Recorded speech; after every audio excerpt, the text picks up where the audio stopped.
kindness, goodness, faithfulness. Kung tutuloy natin sa 23, gentleness, self-control, against such things, there is no law. Mga po na kayo mga kapatid.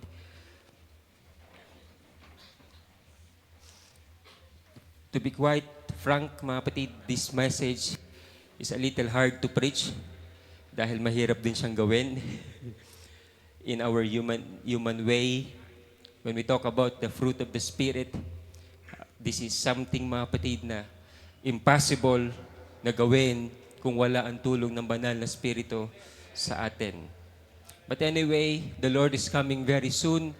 While we count the numbers of souls being baptized in Jesus' name, habang binibilang natin yung mga souls at mga kaluluwa na nakaka-receive ng banal na Espiritu, I think napakahalaga rin mga kapatid na simulan natin bilangin ang mga fruit of the spirits na nasa atin mga kapatid. Yung baptism ng Holy Spirit is not just a number na nire-report natin sa ating organization. Yes, we celebrate kapag mayroong first time naka-receive ng banal na Spirit. Yes, tayo po ay nagdiriwang pag mayroong nakakatanggap ng banal na Espiritu at mayroong nababautismuhan sa pangalan ng Panginoong Hesus, mga kapatid. But the reality is, yung pagpuspos ng banal na Espiritu, mga kapatid, is just the first step in many growth. Isa lang po yun sa mga naunang hakbang para po tayo ay lumago at lumalago sa panampalataya sa ating Panginoon, sa paglilingkod sa ating Panginoon, mga kapatid. Ang pagpuspos ng banal na Espiritu, mga kapatid, yes, kalooban ito ng Panginoon, but the journey hindi po nagtatapos doon. When we receive the Word of God, ang natanggap po natin, mga kapatid, ay yung tinatawag na binhi, seed. The Word of God is the seed that we receive. At yung binhi po na yan, mga kapatid, ay nagkakaroon ng breakthrough. Yung binhi po na yan, mga kapatid, ay nagkakaroon ng break doon sa shell niya, lumalabas siya doon, mga kapatid, pero kailangan niya ng madiligan, kailangan ng tubig, mga kapatid, kailangan ng nutrients sa ground. Amen. At yung tubig ay sumisimbolo, yung banal na Espiritu ng Diyos, mga kapatid, ay sumisimbolo doon sa tubig na kinakailangan ding madiligan. At dahil diyan ay lalago yun, dahil diyan ay magkakaroon ng breakthrough yung binhi na nailibing. Tapos tutubo siya, magkakaroon ng sunlight, mga kapatid. And let me tell you that the ground is you. Every one of us is the ground. At depende sa ating pag-accept sa Word of God, mga kapatid, ay nakasalalay doon yung magiging growth ng Word of God. Pare-parehas lang yung capacity ng binhi. Pare-parehas lang yung potential ng binhi, mga kapatid. Kung ang mango seed number 1 ay pwedeng lumago ng sabihin nating 10 feet high, 20 feet high, 30 feet high, o kaya naman ang mango seed 1 ay pwedeng mabuhay ng 20 years, 30 years, I don't know kung may 50 years, then siguro ganun din yung capacity, ganun din yung potential ng mango seed number 2. Tama po ba, mga kapatid? Kung kayang gawin nyo nung unang buto, kaya rin gawin nyo ng pangalawang buto, mga kapatid. But something in the process nung kanilang pagtanim, doon sa lupang tinanim, mga kapatid, doon sa supply ng tubig, doon sa quality ng ground, merong dahilan, merong pagbago doon sa process. Bakit yung seed number 2, mga kapatid, ay nabuhay lamang ng 10 years at yung seed number 1 ay nabuhay ng 50 years? Mayroong reason, mga kapatid, bakit yung seed number 1 ay nagbunga ng napakaraming mga bunga na masasarap, matatamis, at yung seed number 2, mga kapatid, ay hindi masyado nagbunga ng mga masasarap na mangga at kulang ang kanyang nutrients at agad siyang namatay, mga kapatid. Kahit na galing lang sila originally sa isang puno, nakadepende po, mga kapatid, doon sa ground, ang kanilang growth. Nakadepende po, mga kapatid, doon sa supply ng tubig, ang kanilang naging growth. But we are just talking about the same seed, with the same potential, with the same quality, mga kapatid. Tama po ba? Ganun po ang salita ng Diyos. It is the Word of God na naitanim sa atin. But you will be amused sometimes. Tayo ay magtataka minsan. Galing sa isang church, galing sa isang pastor, galing sa isang organization, pero different yung growth, mga kapatid. Let me tell you today, the problem is not in the seed, the Word of God. The problem is not in the Holy Spirit. The problem is nandoon mismo sa individual on how they took care of the Word of God and how they host the Holy Spirit, mga kapatid, and how they correct themselves in the acceptance of the correction ng Word of God and ng kanilang mga pastors, mga kapatid. So let me tell you this. The title ng ating preaching, mga kapatid, is this: A Kinder Church. Can we say that, mga kapatid? A kinder church. Can we make a kinder church? Sige, one more time. A kinder church. Can we make a POS, mga kapatid, a kinder church? Can we make the UPC a kinder church, mga kapatid? Kaya natin gawin yan. Okay, binibilang natin, mga kapatid, yung kaluluwang nababautismuhan ng banal na Espiritu. How about the fruit of the Spirit? Kaya ba natin siyang bilangin? Right now as we speak, right now as you listen, kaya ba nating i-assess ang sarili natin how many fruit of the Spirits ang talagang bumunga na sa ating mga puso't isipan at sa ating paglilingkod sa Panginoon? Because when we face the Lord Jesus Christ, hindi lang niya tatanungin, mga kapatid, kung tayo ba ay nakapuspos, nakareceive na ng Holy Spirit, hahanapin din niya, mga kapatid, ang mga fruit of the Spirit na nasa atin. Now, before I continue, mga kapatid, kung ikaw ay bago pa lang, recently pa lang nakareceive ng Holy Spirit, then probably hindi pa masyadong applicable sa iyo to dahil gaya ng sinabi ko kanina, mga kapatid, ay nagsisimula pa lang tumubo ang buto sa iyo, mga kapatid. Kung hindi ka pa nakaka-receive ng banal na Espiritu, then ito ay medyo advanced na topic sa iyo. But for many of us, mga kapatid, na matagal nang naka-receive ng banal na Espiritu, mga kapatid, it is imperative na hahanapin na sa atin ng Panginoon nasaan ang mga fruit of the Spirit na matagal na nating na-receive, mga kapatid. Nasaan ang word na matagal nang naitanim sa atin. Ano na ang itinubo nito sa atin, mga kapatid. Hallelujah. Bakit ganito po ang aking title, mga kapatid? The word kindness, pag titingnan natin ang mga secular dictionary, ang kindness ay sinasabing virtue. Or kaya minsan tumutukoy siya doon sa parang lumilevel siya doon sa pagiging mabait, pagiging nice, pleasant, smiling, getting along, madaling kasama, hindi madaling mapikon, parang ganun ang definition ng mundo, mga kapatid. But in the Greek word, the word kindness, mga kapatid, ang pinaka-meaning niya ay morally excellent.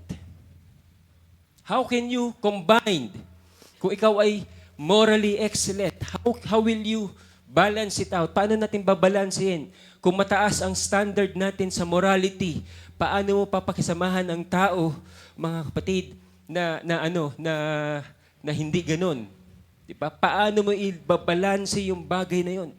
Yun ang isa sa mga definition ng Greek word na kindness, mga kapatid. Pwede rin siyang i-translate sa goodness and sa kindness. Tapos usefulness, yung pagiging kagamit-gamit o kaya morally excellent. In the recent years, makikita natin ang mundo nagkaroon ng mga iba-ibang kindness activities, kindness advocacies. Ayaw ko kung sa experience ko lang sa mga past companies na nakapagtrabaho ako, pero hindi ko alam kung sa ibang company nagkaroon din ng mga kindness advocacy, mga kapatid. For example, doon sa aking pinanggalingan na telco, ang ano nila, if I can name the company, ang kanilang naging tagline ay a kinder globe. Kasi na-experience ng company na yon, mga kapatid, na from frontline, sila yung recipient ng customer complaints, customer concerns, sila yung naging recipient. And then dahil ganun yung naging treatment sa kanila sa frontline, nadala nila sa loob ng company, nadala nila sa loob sa upper management, at naging kultura ng company, mga kapatid, na para bang toxic lahat ng mga tao. Kaya nagkaroon sila ng isang advocacy that it took them years to actually do it. And hanggang umalis ako doon ay Nagsastrive pa rin yung company to do it, to implement it. At hindi ko sinisingle out yung company na yun, mga kapatid, dahil marami rin siyang mga partner companies na inadapt yung kindness advocacies. Marami rin mga tawag nito, competitor companies na ganun din ang naging advocacy. I think ang SM nagkaroon din ng ganung advocacy, mga kapatid. Kindness advocacies. Nakakagulat na nagkakaroon ng ganung advokasya sa panahon na to sa 21st century na sinasabing advance ang human rights, na sinasabing advance ang human development, na sinasabing nagkaroon ng advancement sa social development, mga kapatid. And yet, yung isa sa mga basic na teaching na tinuturo as early as kindergarten, mga kapatid, na maging mabuti ka, na maging kind ka, and yet tinuturo siya doon sa corporate level. Hindi niyo ba naisip yon, mga kapatid? Di ba? Sinasabi natin, 21st century tayo, wala na tayo doon sa inhuman age. Sinasabi natin, mga kapatid, wala na tayo doon sa dark ages. Sinasabi natin napaka-advance na ang development ng humanity sa panahon na to. Ng human culture sa panahon na to. And yet, the companies, mga kapatid, yung mga malalaking kumpanya, they started to do kindness advocacies. One of the website na recently naging sikat ay Random Act of Kindness. Isa sa mga naging reason ng advocacy na yan, mga kapatid, ay isang magulang na sinusubukang ipagtanggol ang kanyang anak na binubuli. These are relevant issues, mga kapatid. Nakakagulat na ganun ang nagiging advokasya ng mundo ngayon, na maging mabuti tayo sa kapwa natin, samantalang ang kabutihan ay tinuturo sa mga bata, the earliest possible time, tinuturo na siya. So dapat yung mga adult, mga kapatid, ay hindi na tinuturuan. Automatic na dapat. But because of differences in culture, languages, mga kapatid, because of the stress level ng mga tao, sinabi rin naman ng end times yan, ng Bible yan, sa huling mga araw. Talagang perilous times eh. Sinabi rin naman sa Biblia yan, morality will decline to the point na yung pinaka-basic na teaching sa mga bata ay tinuturo pa rin sa mga adults because of the decline of the morality. Pero hayaan natin ang mundo magpakamundo, mga kapatid, dahil ganun talaga ang mundo. Pero wag nating hayaan na papasok yung ganung klaseng spirito sa loob ng church. Hallelujah. Sabi sa inyo, mahirap tong preaching na to. Diba, yung teaching ni Pastor R2, ni Pastor Amado Perez, mga kapatid, nung LM conference, before we have a promise. Tapos dahil may promise tayo, then we need to surrender. Tapos yung surrender will result into worship. Prerequisite ng worship yung surrender. Hindi ka nagwo-worship dahil tapos iiwasan mo yung surrender part. Hindi ka nagwo-worship tapos at the same time maninira, mga kapatid. Hindi ka magwo-worship ng ang taas ng napakataas ng pagkataas ng kamay, and yet napakatindi rin mag-criticize, mga kapatid. To the point na minsan hindi kinakaya ng mga leaders yung stress na nare-receive nila. Hallelujah. So where is the kindness, mga kapatid? We are so much advocate of speaking in tongues. How about taming your tongue? Pinapahiya natin ang Holy Spirit. Kung speak in tongues tayo ng speak in tongues, tapos hatid rin tayo ng hatid ng... Hindi kasalanan ng Holy Spirit yon, mga kapatid. Kasalanan natin yan. Hallelujah. Ang daming advocacies about speaking in tongues. Napakahalaga yung speaking in tongues. Yes, we celebrate pag may nagsispeak in tongues, but how about yung pag-tame ng mga dila natin, mga kapatid? Because the word kindness has become rare sa panahon na to. Dahil ang kabutihan, mga kapatid, ay para bang naging rare sa panahon na to.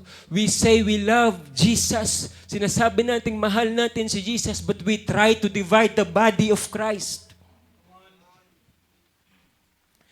Hallelujah, hallelujah. So if we want the true move of the Holy Ghost, mga kapatid, if we want the true move of God, then let's make the church a kinder church, mga kapatid.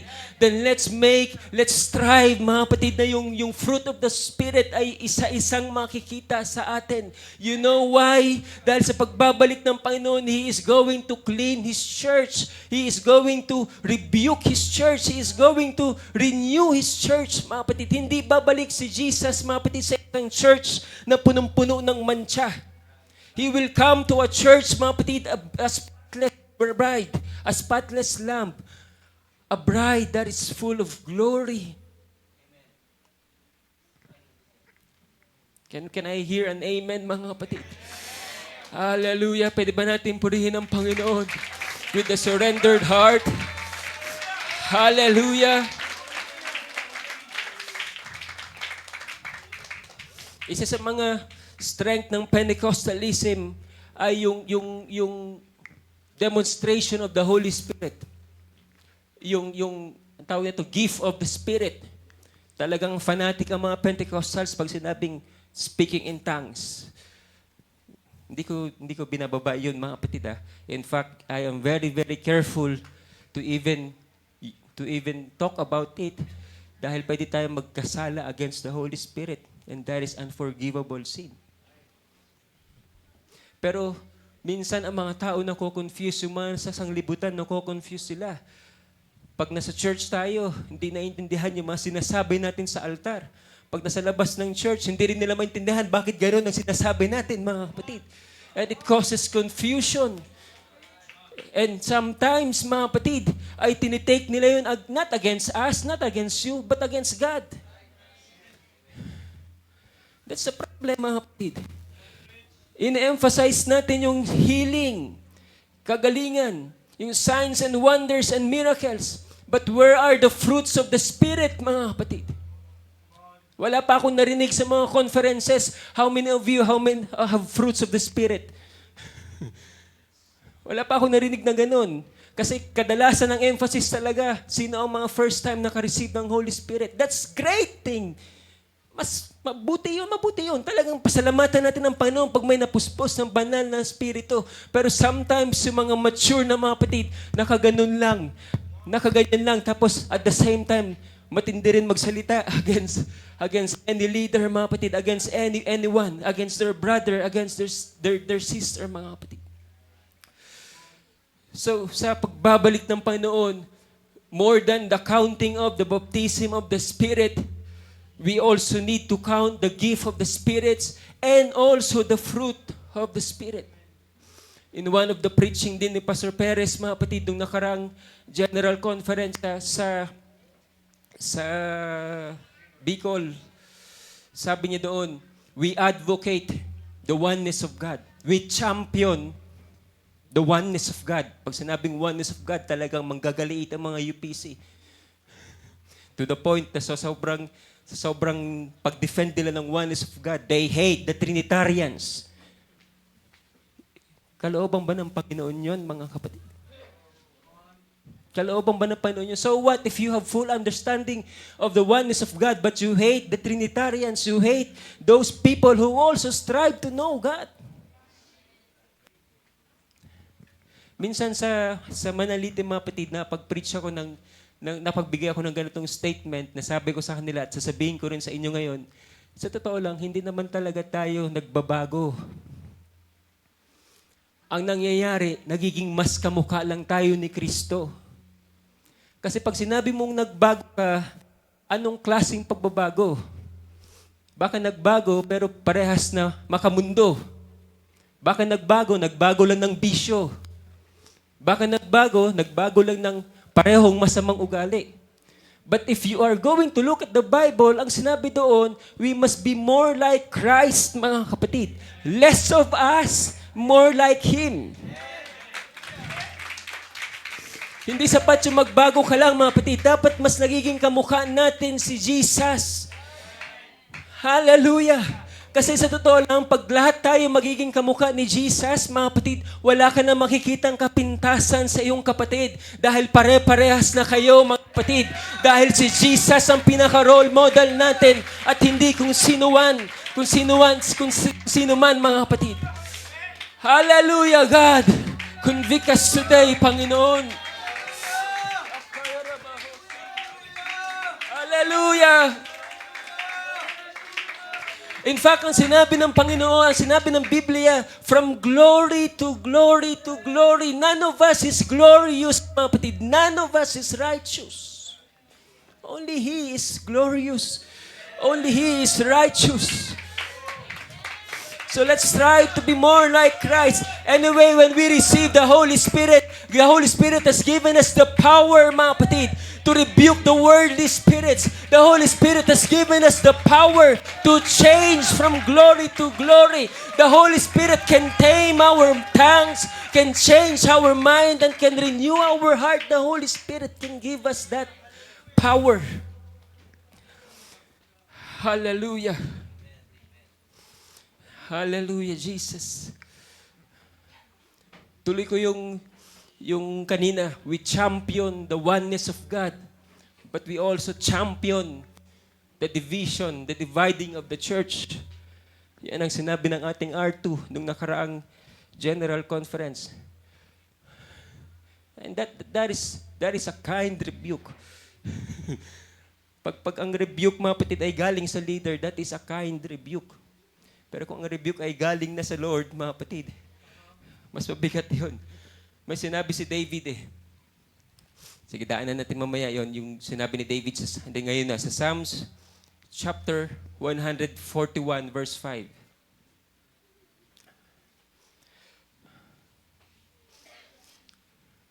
Let a righteous man strike me. It is kindness. Let him rebuke me. It is oil on my head. My head will not refuse it, yet my prayer is ever against the deeds of evildoers. Diba? Yun yung word na kindness sa Greek eh. Ando doon yung feeling na ayaw mo talaga, kinakasuklama mo talaga yung mga pangit na gawa, yung mga makasalanang gawa. Pero sabi rin niya, hayaan nyo na i-correct ako ng isang matuwid na tao. It is kindness, yun ay kabutihan. It is moral excellence. So kung ang definition ng kindness, mga kapatid, ay may kasamang rebuke, may kasamang reminder sa atin, mga kapatid. Alam niyo, sabi ng Romans chapter 2, verse 4, mga kapatid. Kung familiar kayo sa verse na yan, Romans chapter 2, verse 4. God has been kind to you. He has been very patient, waiting for you to change. This is ERV. But you think nothing of His kindness. Maybe you don't understand that God is kind to you so that you will decide to change your lives. Sa KJV, sa King James Version, mga kapatid, ang sabi sa last verse, sa last part, it is the goodness of God that leads you to repentance. Sa International Standard Version, it is the kindness of God that leads you to repent. So yung pagiging mabuti, mga kapatid, sa Biblia, yung word na kindness sa Biblia, mga kapatid, it always involves correction. It always involves love. In fact, yung word na kindness sa Bible, sa biblical etymology, mga kapatid, it is a combination of correction and love. Na parang isang magulang, na mas mabuti pang ako ang magsaway sa'yo, magdisiplina sa'yo, kaysa sa ipahamak mo ang sarili mo. Sa biblical definition ng kindness, mga kapatid, it is a combination of love and correction. It is a combination, mga kapatid, ng moral excellence and demonstration of God's love. Ephesians chapter 4, verse 32, be kind and compassionate to one another, forgiving one another, just as Christ, God, forgave you. Kasama yan sa definition ng kindness, mga kapatid. Ini-imitate natin yung kabutihan ng Diyos sa bawat isa by demonstrating yung forgiveness, by demonstrating, mga kapatid, yung compassion to one another. But it also involves correction. It also involves, mga kapatid, yung pag-mold ng heart natin, mga kapatid, so that we will become more like Jesus and less of ourselves. Bawas-bawas yung sa sarili natin, mga kapatid, yung old nature natin, and more like Jesus, our God. Merong isang kwento dito, mga kapatid, ng isang lesbian na bago siya naging Christian, talagang siya ay, ang impression niya sa mga evangelical Christians, talagang sininggle out niya, evangelical Christians. Alam niyo mga evangelical Christians, kasama dyan ng mga Pentecostals. Kasi maraming klaseng Christians, merong Catholic Christians, may Protestant Christians, mga ano yun sila, mga medyo liberal yun, mga open-minded yung mga yun. Lutheran, Methodist, medyo open-minded. Pero sabi na itong, tawag na to, journalist by the name of Rosaria Butterfield, ang impression niya sa mga evangelical Christians, they were poor thinkers, judgmental, scornful, and afraid of diversity. Ulitin ko yung nag-impression niya, mga kapatid, sa mga evangelical Christians. Again, pag sinabing evangelical Christians, ito yung mga denominations na may mga music sa kanilang simba. Mga emphatic preachers, mga nag-emphasize ng healing, mga rowdy congregations, mga pag magpuri talagang sumisigaw. Kaya nga kabilang ang mga UPC doon. Kabilang ang mga Pentecostals doon. Ulitin ko yung impression niya sa mga evangelical Christians. They were poor thinkers, judgmental, scornful, and afraid of diversity. So, pinablish niya yung impression niya na yun. Kasi siya ay isang journalist. Tapos, lahat ng nare-receive niyang response, sinusort niya. Ito yung mga hate, ito yung mga open-minded, ito yung mga hindi niya matukoy kung ano pa. Pero mayroong isang pastor na sumulat sa kanya, mga kapatid, 2-page yung naging response na yun.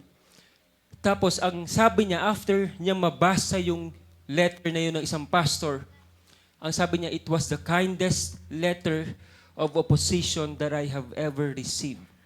Yun daw yung pinaka-kindest, pinaka-kind na opposition na na-receive niya.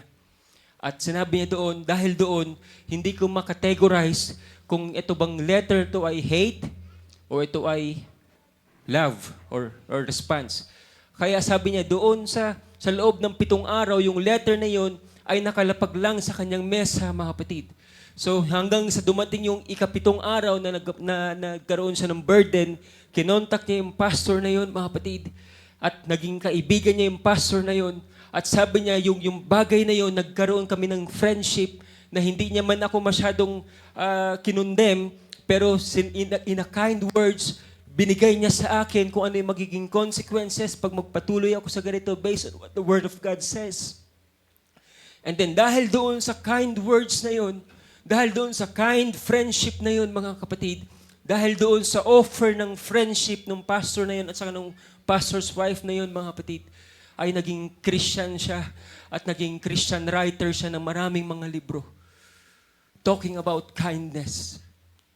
What made her win? Ano ang nag-win sa kanya para madala sa church, mga kapatid, is not the opposition. Ang nag-win sa kanya, mga kapatid, is the kindness.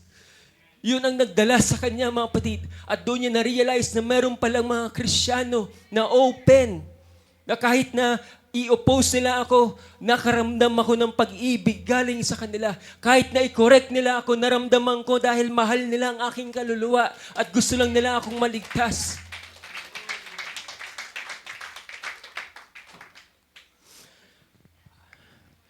Hallelujah. In Proverbs chapter 21, verse 21, ang sabi doon, whoever pursues righteousness and kindness will find life, righteousness, and honor. Sino man daw ang nagpupursue ng righteousness, mga kapatid, and love. In the other version, kindness ang nakalagay. You will have life, you will have righteousness, and you will have honor sa ating Panginoon. Hallelujah. Can I also read Titus chapter 3 verse 4? But when the kindness and the love of God, our Savior, toward man appeared, not by works of righteousness that we have done, but according to His mercy that save us. Ano ang basis ng kindness, mga kapatid?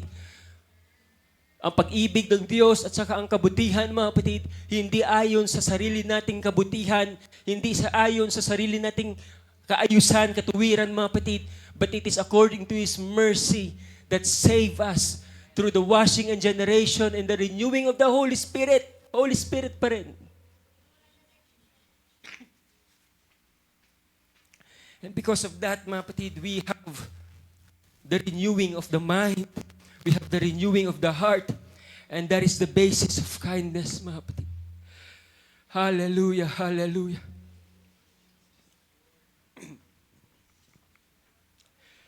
I'd like to come in a conclusion, mga kapatid.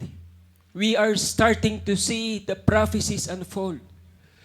Nagsisimula na nating nakikita ng napakabilis na pangyayari na unti-unting nag-unfold ang propesiya. Nakikita natin ngayon sabay-sabay yung paglindol, sabay-sabay yung mga bulkan na pumuputok, mga kapatid. And actually 10 days ago or 11 days ago, merong isang prophet sa Amerika na nagsabi na ito na yung mga susunod na mangyayari. Yung pagbuhay ng Ring of Fire, Pacific Ring of Fire. And then in just few days, mga kapatid, sunod-sunod na nangyari yun. Sunod-sunod yung paggalaw ng mga ilalim ng lupa, mga kapatid. Dahil kasama yun sa huling mga araw, senyalis sa mga huling araw. And we start to see yung building ng temple sa tabernacle, mga kapatid, sa Israel, sa Jerusalem. They start to gather yung mga resources na kailangan para sa building ng third temple. At nakikita na rin natin, mga kapatid, yung naka-ready na rin yung tinatawag na red heifer, yung pulang baka na ginagamit nila para i-sanctify ang templo, mga kapatid. And pag nangyari yan, pag natuloy yan, it is going to be the 7th instance in the Bible times. At sinasabi, naniniwala ang marami mga scholars na yung pampito, mga kapatid, will happen on the middle of the tribulation. Doon i-offer, doon kakatayin yung pulang baka na yan. At the same time, mga kapatid, ay i-defile ni Antichrist ang Jerusalem. Babaliin niya yung pangako niya. We are losing out of time. We are running out of time, mga kapatid. Let us begin to check ourselves how kind we are.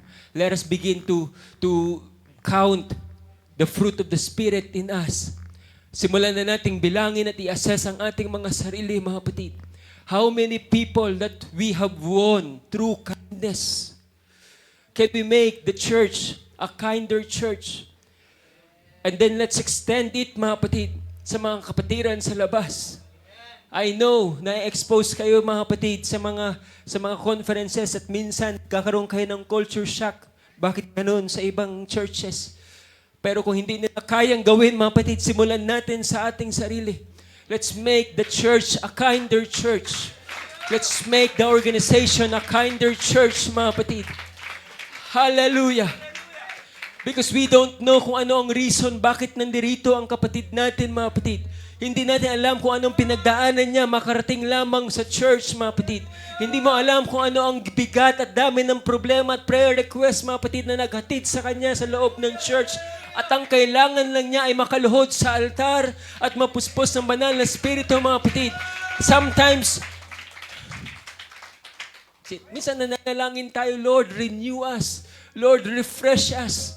Pero sa totoo lang, mga kapatid, dapat yung kindness ay hindi lamang sa Panginoon nagmumula. Dapat sa bawat isa sa atin, mga kapatid, umaapaw siya.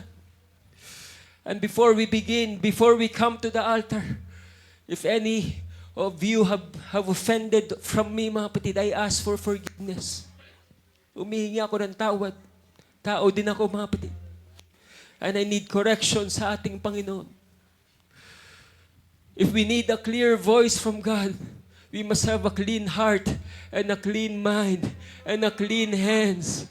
If we need a clear voice from God, we need cleanliness, mga kapatid, sa ating soul, sa ating mind. Let's give it to God. Let's surrender it to God.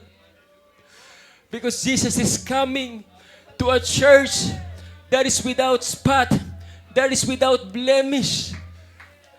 If we have this kind of preaching this morning, mga kapatid, dahil gusto kong lahat tayo ay ahap sa Panginoon, na wala tayong nawalang reward, mga kapatid. Wala tayong walang makikita ang Diyos sa pagkakamali sa atin, at tayo ay aharap sa Panginoon na ready. Lord, I am ready, Lord. Let the words of my mouth be acceptable in your sight. Hallelujah. I invite everyone in this altar. I invite everyone in this altar, mga kapatid. Hallelujah, Jesus. Hallelujah.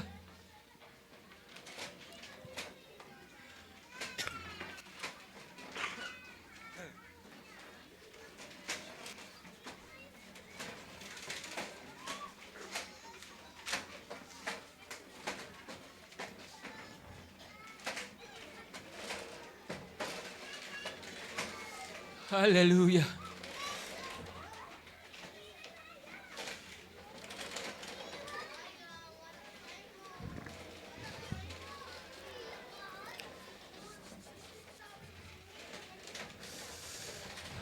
Hallelujah. Hallelujah.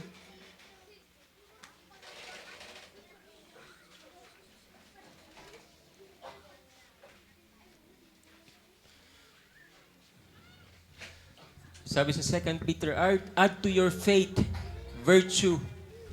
Add to virtue, knowledge. Add to knowledge, self-control. Add to self-control, perseverance. To perseverance, godliness. And to godliness, brotherly kindness. And to brotherly kindness, love. For if these things are yours and abound, you will neither be barren nor unfruitful in the knowledge of our Lord Jesus Christ.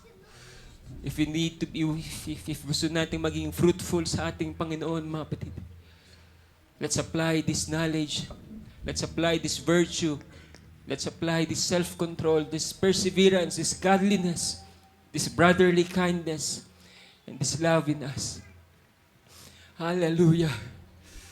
Hallelujah, hallelujah, hallelujah. Lord, we need you today, Panginoon. We need you today.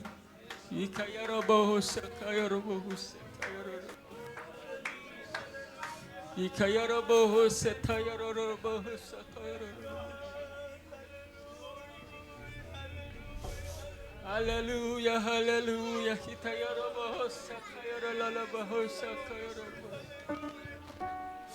Hallelujah. We need the power of the Holy Spirit, mga kapatid. We need the renewing of the Holy Spirit.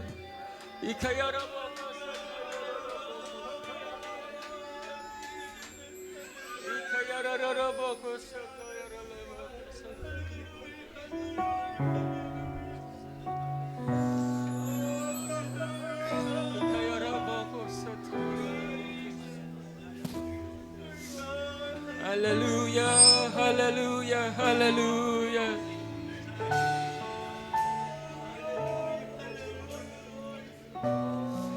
Hallelujah ka mga kapatid.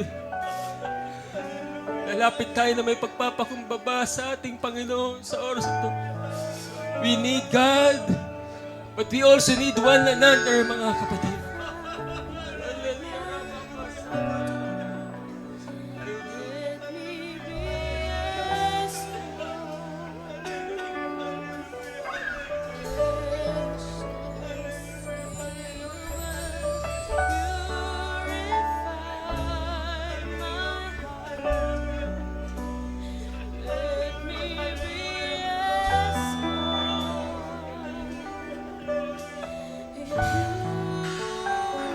Hallelujah, hallelujah.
mga kapatid, taas natin sa Panginoon ang ating mga panalangin.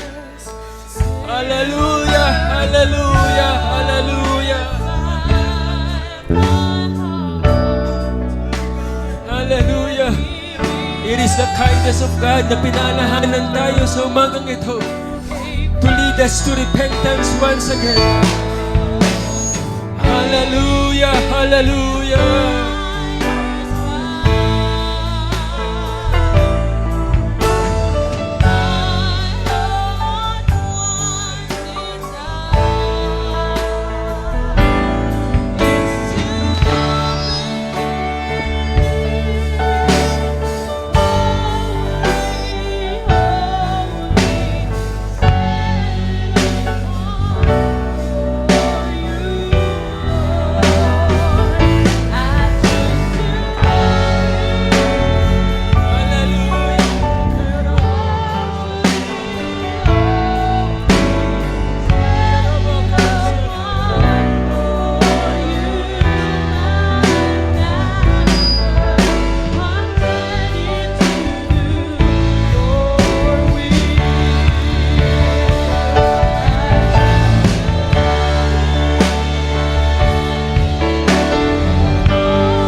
Hallelujah.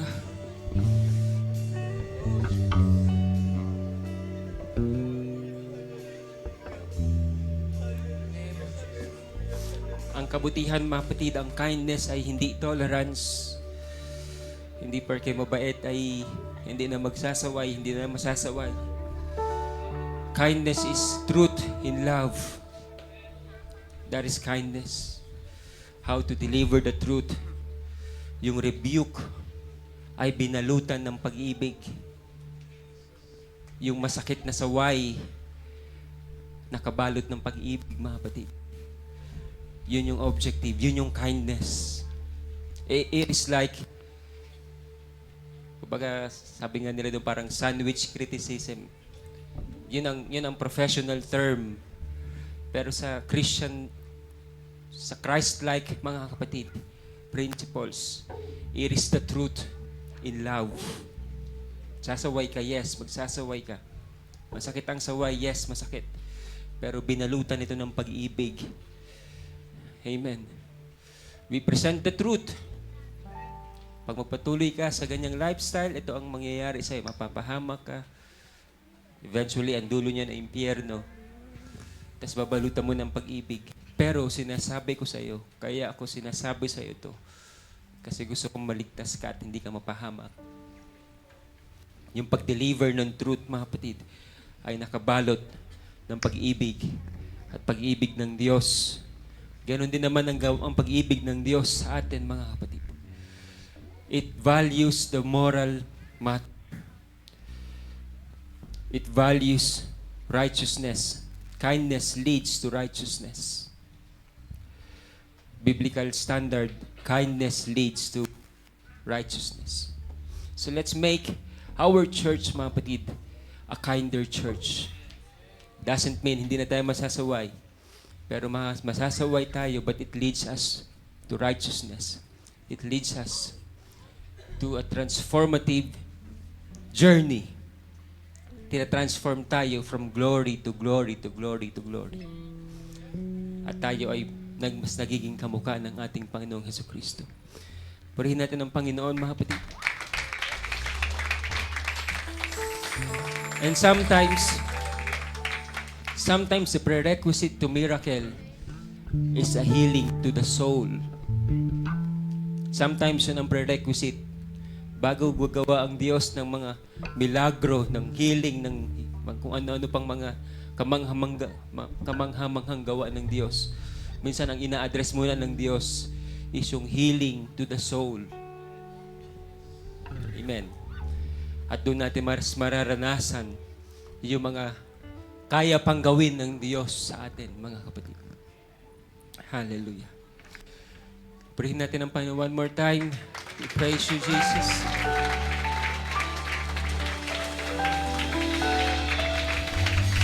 Hallelujah. Let us pray, Panginoon. Maraming salamat, Lord, for the message that you have said, that we have read. Ang iyong mensahe, Panginoon, ay mahalaga sa bawat isa sa amin.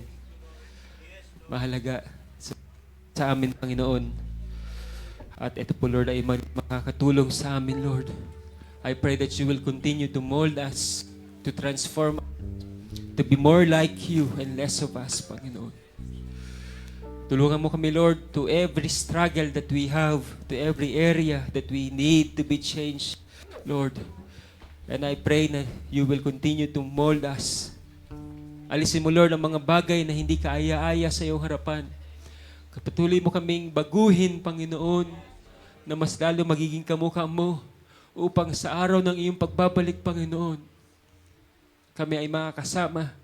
At sa araw ng pagbabalik mo, Panginoon, hindi mawawala ang reward na inilaan mo para sa bawat isa sa amin. Help this church, Panginoon, to be an agent of kindness. Help every one of us. Help this church, Lord, to be a kinder church, Lord. Not just within, much more sa labas, Panginoon. Much more when we extend it sa mga kapatid namin, Lord. Outside our local church, Lord. Maraming salamat, Lord, that you have made this church on what it is according to your will.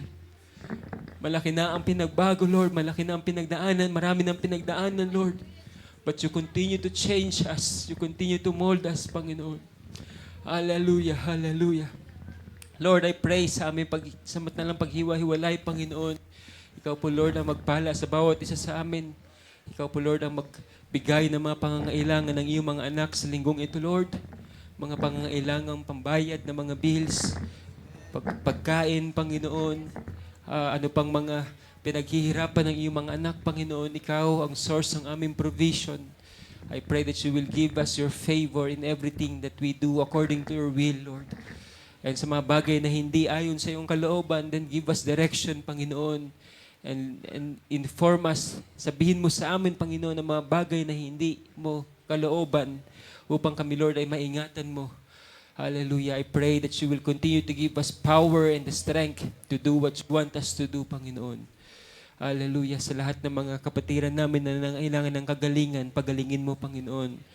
Ingatan mo ang iyong mga anak, Lord, lalo na sa panahon na ito.